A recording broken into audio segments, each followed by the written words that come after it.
Good morning students. आज हम पढ़ेंगे बीएससी पार्ट थर्ड फिजिक्स के अंदर न्यूक्लियर फिजिक्स को। और न्यूक्लियर फिजिक्स के अंदर हमारे पास यूनिट नंबर जो थी वो फोर्थ चल रही थी। और फोर्थ यूनिट के अंदर हमारे पास जो नाम था फोर्थ यूनिट का वो था एलिमेंट्री पार्टिकल और सब एटॉमिक पार्टिकल्स। एलिमेंट्री पार्टिकल्स और सब एटॉमिक पार्टिकल्स। मैं एक बार पेन ले लेता हूँ।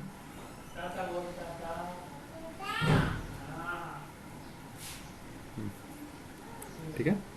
और आज का जो टॉपिक रहेगा वो रहेगा कंजर्वेशंस लॉ। Conservations law. तो कंजर्वेशन लॉ हम क्यों पढ़ते हैं कि हमारे पास जो अभिक्रियाएं हैं, नाभिकीय अभिक्रियाएं जो हैं, उनके अंदर क्या होता है कि जब ये कंजर्वेशन लॉ लागू नहीं होते तो वो अभिक्रियाएं पॉसिबल नहीं होती। और इससे हम नई नई अभिक्रियाओं को भी निकाल सकते हैं कि न्यूट्रॉन से प्रोटॉन, प्रोटॉन से, जैसे अलग अलग कणों में डिवाइडेशन होता है तो क्या वो अभिक्रियाएं संभव हो पाती हैं या नहीं हो पाती। तो हम ये देखेंगे कि किस अभिक्रिया में कौन सा कंजर्वेशन लॉ लगता है, कौन सा नहीं लगता। और नई नई अभिक्रियाओं को हम कंजर्वेशन लॉ से ये कह सकते हैं कि ये अभिक्रियाएं संभव है या नहीं। तो नॉर्मली हमारे पास जो कंजर्वेशन लॉ है वो दो प्रकार के होते हैं। कंजर्वेशन लॉ या संरक्षण नियम जो हैं, संरक्षण नियम जो हैं वो हमारे पास दो प्रकार के हैं। पहला है एग्जैक्ट कंजर्वेशन यानी कि यथार्थ संरक्षण नियम। यथार्थ संरक्षण नियम। और दूसरा है अप्रोक्सीमेट कंजर्वेशन लॉ यानी कि सन्निकट संरक्षण नियम। सन्निकट संरक्षण नियम। इस प्रकार से हमारे पास ये दो प्रकार के संरक्षण नियम होते हैं। वैसे हमारे पास जो अभिक्रिया है उसके अंदर संरक्षण नियम या एग्जैक्ट संरक्षण नियम तो लागू होना ही चाहिए। अप्रोक्सीमेट यदि लागू होता है तो भी अभिक्रिया संभव हो सकती है और नहीं भी हो सकती है। लेकिन एग्जैक्ट कंजर्वेशन लॉ के अंदर यदि कोई भी लॉ ब्रोक होता है, टूटता है, तो वो अभिक्रिया संभव नहीं होगी। ये अपन ध्यान रखेंगे। तो हमारे पास पहला है एग्जैक्ट कंजर्वेशन लॉ। और ये जो नियम है इसके कई प्रकार होते हैं। पहले हम इसका परिभाषा पढ़ लेते हैं इसकी कि एग्जैक्ट कंजर्वेशन लॉ क्या होते हैं। तो यथार्थ संरक्षण नियम वह नियम है, या फिर इस तरह लिख लीजिए, इस प्रकार के संरक्षण नियम जो सभी अन्योन क्रियाओं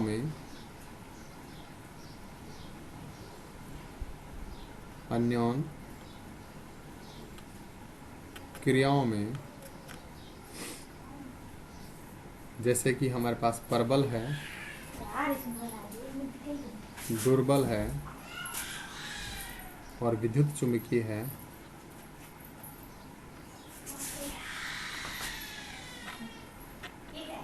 और गुरुत्वीय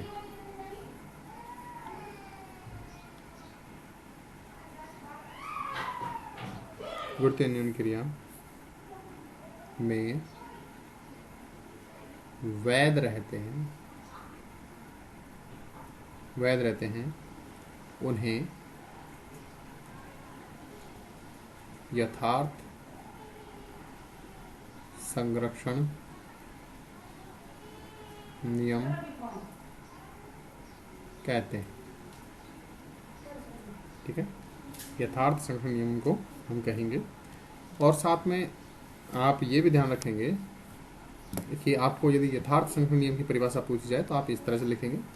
और ये जो यथार्थ संरक्षण नियम है वो हमारे पास 6 प्रकार के हैं। कंजर्वेशन लॉ ऑफ एनर्जी यानी कि ऊर्जा संरक्षण नियम, कंजर्वेशन लॉ ऑफ मोमेंटम यानी कि संवेग संरक्षण नियम, conservation law of angular momentum यानी कि कोणीय संवेग संरक्षण नियम, कंजर्वेशन लॉ ऑफ चार्ज यानी कि आवेश संरक्षण नियम, conservation law of lepton number यानी कि लेप्टॉन संख्या संरक्षण नियम, और conservation law of Baryon number यानी कि बैरियन संख्या संरक्षण नियम। अब जो हमारे पास दूसरे प्रकार का जो है, ठीक है ना, ये तो अगला हमारे पास है अप्रोक्सीमेट कंजर्वेशन लॉ, यानी कि सन्निकट संरक्षण नियम। तो इसकी परिभाषा मैं आपको लिखवा देता हूँ। सन्निकट संरक्षण नियम क्या होते हैं?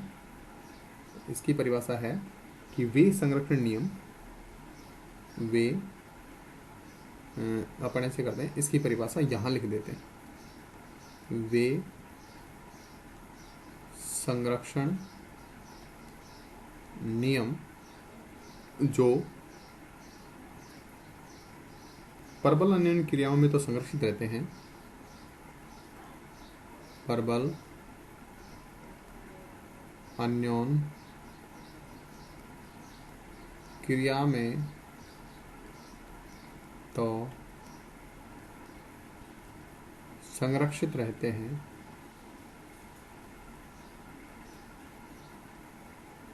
लेकिन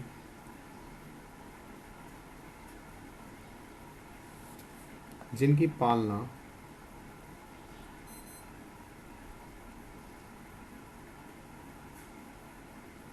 दुर्बल अन्योन्य क्रियाओं में नहीं होती। दुर्बल अन्योन्य क्रियाओं में नहीं होती। ठीक है, यानी कि जो एग्जैक्ट संरक्षण नियम है वो सभी अन्योन्य क्रियाओं में लागू होते हैं, लेकिन अप्रोक्सीमेट कंजर्वेशन जो लॉ है वो केवल प्रबल अन्योन्य क्रियाओं में ही लागू होते हैं। वो केवल प्रबल अन्योन्य क्रियाओं में ही लागू होते हैं, दुर्बल अन्योन्य क्रियाओं में लागू नहीं होते। और ये जो नियम है ये हमारे पास 4 प्रकार के हैं। पहला है आइसो स्पिन कंजर्वेशन लॉ, यानी कि इसको हिंदी में बोलते हैं समभारिक प्रचक्रण। समभारिक ये नहीं है, प्रचक्रण संरक्षण नियम, संरक्षण नियम। दूसरा है हमारे पास इस विचित्रता संरक्षण नियम, यानी कि स्ट्रेंजनेस कंजर्वेशन, यानी कि विचित्रता संरक्षण नियम। विचित्रता संरक्षण नियम। वैसे ये अभी बताता हूँ, रुको। अगला है पैरिटी कंजर्वेशन लॉ, यानी कि समता संरक्षण नियम। इसको हम समता भी बोलते हैं, इसको हम पैरिटी भी बोलते हैं, और ये संरक्षण नियम है, संरक्षण नियम। ठीक है, और हमारे पास है आवेश संयुग्म, आवेश संयुग्म सम्मिति का नियम। अब आप एक चीज़ ये ध्यान रखेंगे, पहले मैं आपको पहले वाली बात बता देता हूँ। इसको मैंने हिंदी में नहीं लिखा है क्योंकि आप जानते हैं energy, momentum, angular momentum, charge, electron number, baryon number के बारे में कि क्या होते हैं। हिंदी में कोई दिक्कत नहीं आएगी आपको। और यहाँ पर हमारे पास जो ये है, ठीक है, तो यहाँ पर ये 4 कंजर्वेशन लॉ हैं। तो आप ये ध्यान रखेंगे ये जो लॉ है केवल और केवल प्रबल अन्योन्य क्रिया के लिए। तो आपको बोला जाए कि ये अभिक्रिया कौन सी अन्योन्य क्रिया में पॉसिबल है, कौन सी में नहीं है, तो पहले आप ये लगा के देख सकते हैं। यदि ये इन लॉ में से सारे लॉ यदि लगते हैं तो इसका मतलब वो अभिक्रिया प्रबल में लागू होगी। और यदि इसमें से कोई भी ब्रेक होता है, कोई भी टूटता है, लेकिन इनमें से ये नियम लगते हैं, तो इसका मतलब ये है कि वो अभिक्रिया प्रबल को छोड़ करके वो दुर्बल में और विद्युत चुंबकीय में और गुरुत्वीय अन्योन्य क्रिया में लागू हो सकती है, लागू हो सकती है। ये ध्यान रखेंगे। तो अब हम इनको सीरियल से पढ़ेंगे एक एक करके, कि सबसे पहले हमारे पास है एग्जैक्ट कंजर्वेशन लॉ, यानी कि यथार्थ संरक्षण नियम। और यथार्थ संरक्षण नियम के अंदर पहला हमारे पास है एनर्जी कंजर्वेशन लॉ। मैं आपको एक बात पहले क्लियर कर देता हूँ, एनर्जी संरक्षण नियम जो है उसको आप अभिक्रिया में बार बार लगा के नहीं देखेंगे, क्योंकि ये नियम थोड़ा बड़ा पड़ जाता है और किसी भी अभिक्रिया की जांच करने के लिए हमें एनर्जी कंजर्वेशन लॉ की लगाने की आवश्यकता नहीं पड़ेगी। हालांकि वैसे ये जरूरी है, यदि एनर्जी कंजर्वेशन लॉ ब्रेक होता है तो अभिक्रिया पॉसिबल नहीं होगी। लेकिन इस नियम के अंदर क्या है, कैलकुलेशंस कुछ ज़्यादा है, तो हम शॉर्ट फॉर्म में इसको यूज़ नहीं करेंगे। बजाय हमारे पास बहुत सारे नियम हैं, उनको हम लागू कर सकते हैं।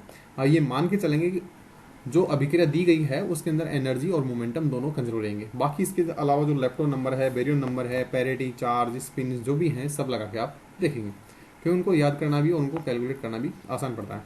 तो हम ये मान के ही चलेंगे कि एनर्जी कंजर्वेशन लॉ है या अभिक्रियाएं जो हमें दी गई हैं, जो भी अभिक्रिया में दी गई है उसके अंदर पहले से ही एनर्जी और मोमेंट कंजर्व है, ये ऐसा सोच के चलेंगे। लेकिन फिर भी मैं आपको इसकी परिभाषा लिखवा देता हूँ। तो एनर्जी कंजर्वेशन नियम के अनुसार, इस नियम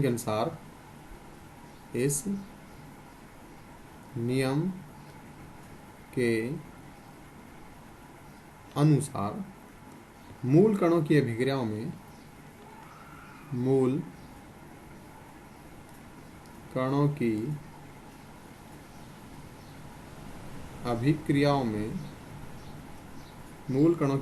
में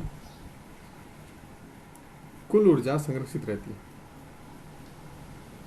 कुल ऊर्जा संरक्षित रहती है। कुल ऊर्जा संरक्षित रहती है अर्थात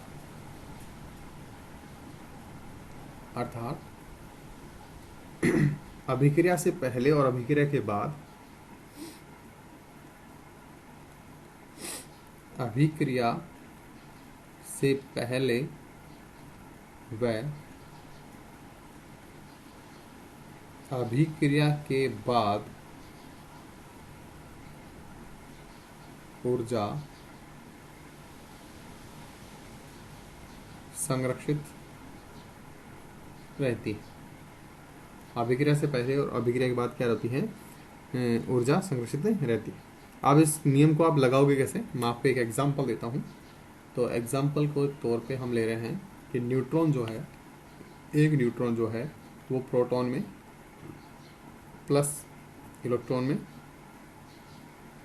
प्लस, इसको इलेक्ट्रॉन नहीं बोलते, वैसे बीटा पार्टिकल बोलते हैं, पर बीटा माइनस, और एक हमारे पास म्यू ई बार के अंदर टूट जाता है।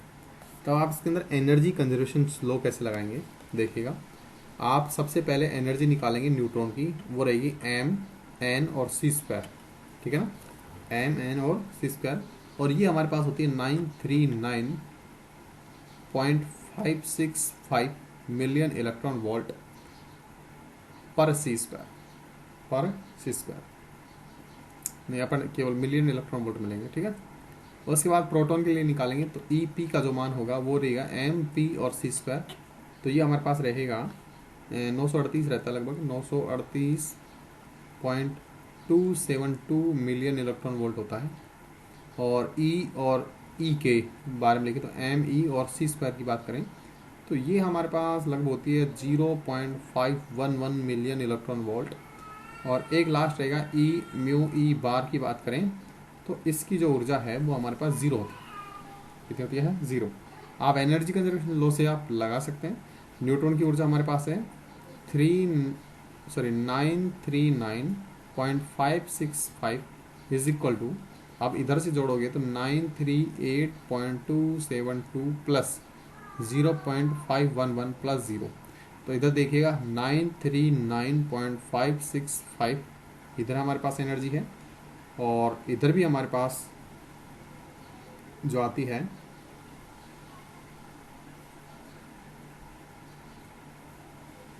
इधर आती है, ये आ जाएगी 938 पॉइंट, ये और ये जुड़ेगी बस।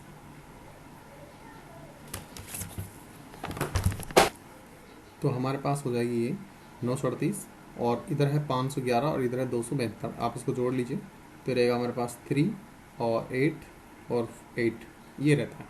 अब देखो इधर की जो ऊर्जा है और इधर की ऊर्जा है बिल्कुल बराबर तो नहीं, थोड़ा बहुत अंतर है, और वो अंतर कितना है? 939.565 माइनस ये रहेगा 938.883, आप घटाओगे लगभग 0.233 के लगभग ये आएगी। तो ये जो ऊर्जा का अंतर आता है, तो हम ये मान रहे हैं कि ऊर्जा संरक्षण नियम के अनुसार अभिक्रिया के इस साइड और अभिक्रिया के इस साइड की जो ऊर्जा है वो आपके पास बराबर होनी चाहिए, इधर की ऊर्जा और इधर की ऊर्जा, और इसमें ऊर्जा बराबर होती है। यहाँ पर LHS की तरफ हमारे पास ये ऊर्जा है और RHS की तरफ हमारे पास ये ऊर्जा है, लेकिन इन दोनों ऊर्जाओं में कुछ अंतर है, और ये जो अंतर आएगा ये इन जो पार्टिकल टूटेंगे यानी प्रोटॉन, इलेक्ट्रॉन और म्यू ई बार जो है इनकी गतिज ऊर्जा के रूप में क्या हो जाती है, चली जाती है। ये गतिज ऊर्जा है, ऊर्जा के रूप में होती। तो आप इस तरह से ध्यान रखेंगे, जो ऊर्जा का अंतर आया वो केवल और केवल उसकी गतिज ऊर्जा के अंदर ट्रांसफर होगी। जब हम इन पार्टिकल्स की तीनों पार्टिकल्स की, जब न्यूट्रॉन स्थिर था और ये इसके अंदर और तीनों के अंदर टूटा है, तो इनकी जो गतिज ऊर्जा का मान है वो लगभग हमारे पास 0.233 मिलियन इलेक्ट्रॉन वोल्ट के बराबर आ जाता है। ये आप ध्यान रखेंगे। तो इस प्रकार सभी अभिक्रियाओं में जो ऊर्जा संरक्षण नियम है वो लागू होती है। कुछ अभिक्रिया ऐसी है जिसमें ऊर्जा संरक्षण नियम लागू नहीं होती। नेक्स्ट देखिएगा, नेक्स्ट हमारे पास है conservation law of momentum. Conservation law of momentum यानी कि संवेग संरक्षण नियम। तो इस नियम के अनुसार, पहले आप इसकी परिभाषा लिख लेंगे। इस नियम के अनुसार, इस नियम के अनुसार मूल कणों की अभिक्रियाओं में, मूल कणों की अभिक्रियाओं में रेखीय संवेग संरक्षित रहता है।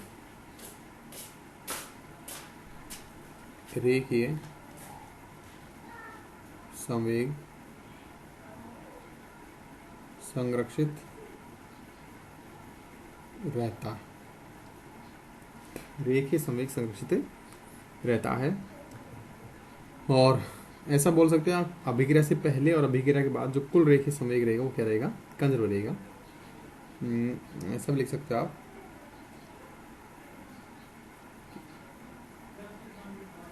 अभिक्रिया से पूर्व व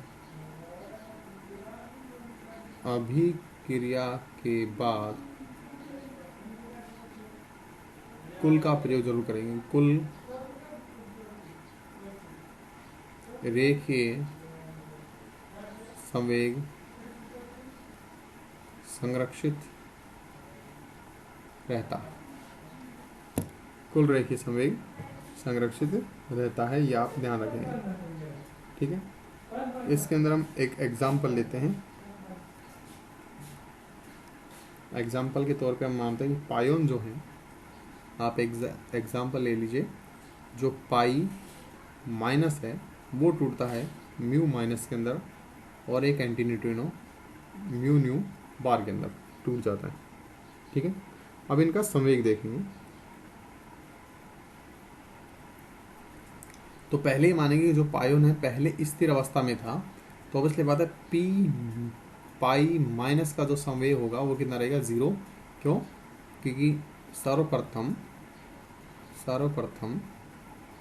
पाई माइनस कण स्थिर अवस्था में है, स्थिर अवस्था में है। ठीक, उसके बाद जो है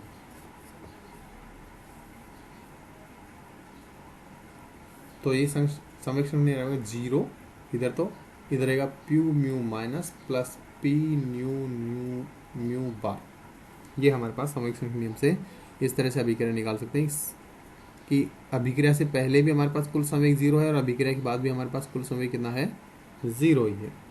तो ये हमारे पास जो संवेग संरक्षण नियम है वो कंप्लीट होता है। ठीक, और बाकी का जो मामला है जिसके अंदर हमारे पास और जो बच गए हैं, जैसे कि conservation law of angular momentum है, कंजर्वेशन लॉ ऑफ चार्ज है, conservation law of lepton number है, conservation law of baryon number, इनको हम इसी क्लास में नहीं पढ़ पाएंगे क्योंकि अभी हमारे पास ये बहुत सारे, यानी कि अभी हमने 2 पढ़े हैं। ठीक है ना, अभी हमने कौन से पढ़े हैं, 2 पढ़े हैं, एक तो एनर्जी कंजर्वेशन और एक मोमेंटम कंजर्वेशन। ठीक है, मैं एक बार इसको रिपीट कर देता हूँ।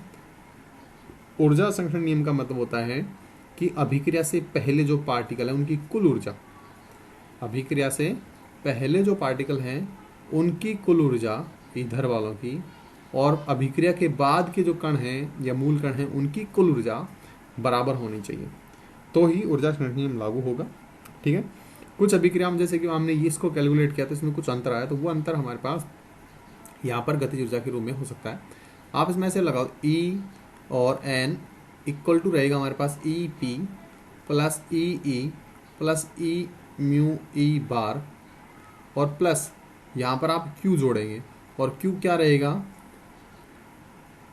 अभिक्रिया के बाद कणों की गतिज ऊर्जा है, ये गतिज ऊर्जा है। यहाँ पर जो Q की वैल्यू आएगी हमारे पास ये आ जाएगी, ये गतिज ऊर्जा की वैल्यू होती है, ये Q की वैल्यू। इस तरह से आप याद रखेंगे। नेक्स्ट हमने संवेग संरक्षण नियम पढ़ा, तो संवेग संरक्षण नियम में क्या रहता है, अभिक्रिया से पहले और अभिक्रिया के बाद कुल संवेग क्या रहेगा, संरक्षित रहेगा। ठीक, तो आज की क्लास के लिए हम इतना ही पढ़ेंगे। बाकी जो हमारे पास 4 नियम बच गए हैं, बैरियन, लेप्टॉन, चार्ज और ये, इनको हम नेक्स्ट क्लास में डिस्कस करेंगे। तो आज के लिए इतना ही, मिलते हैं अगले वीडियो में। तब तक के लिए गुड डे, स्वस्थ रहिए, मस्त रहिए, जिंदा रहिएगा, मरना नहीं है।